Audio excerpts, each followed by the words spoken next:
Dahil sa walang tigil na pagulan kagabi, ilang parte ng Cabana-Gillian Road sa bayan ng Cabala Union ang gumuho. Ongoing clearing operation sa Cabana-Gillian Road, San Fermin portion. Diyan po. Tapos cleared na po yung sa Brodillo.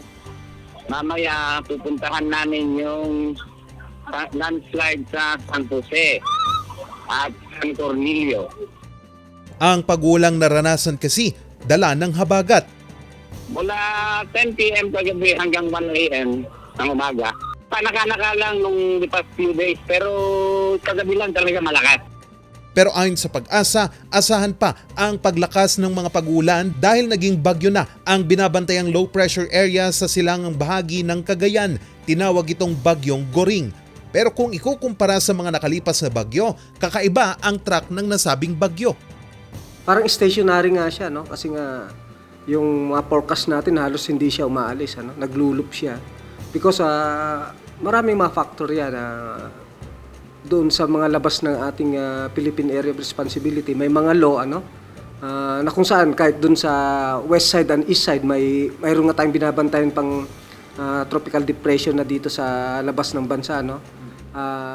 Yan ang factor kaya hindi rin siya makataas because we have also the high pressure area at yung sa mataas na bahagi ng ating Philippine Area of Responsibility.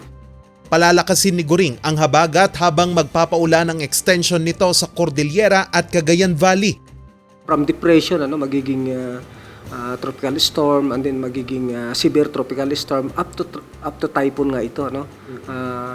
Until nakikita ng Pag-asa sa Tuesday, August 29, magiging typhoon category ito. Pero nasa loob pa rin siya ng ating bansa. At nandun pa rin siya, no? Actually, maglulop ito, no? Sa ngayon, hindi pa rin inaalis ng Pag-asa ang posibilidad na maglandfall ito. Sa monitoring ng Pag-asa, huling namataan ang mata ng bagyo kaninang alas 5 ng hapon sa layong 265 kilometers sa silangan ng Basco, Batanes. Taglay nito ang lakas ng hangin na umaabot sa 75 kilometers per hour at pagbugso na 90 kilometers per hour. Kumikilos ito sa direksyon na Hilagang Kanluran sa bilis na 10 kilometers per hour. Inaasahang mananatili ito sa loob ng Philippine Area of Responsibility hanggang sa susunod na linggo. Charles Nicolimon para sa Luzon Headlines.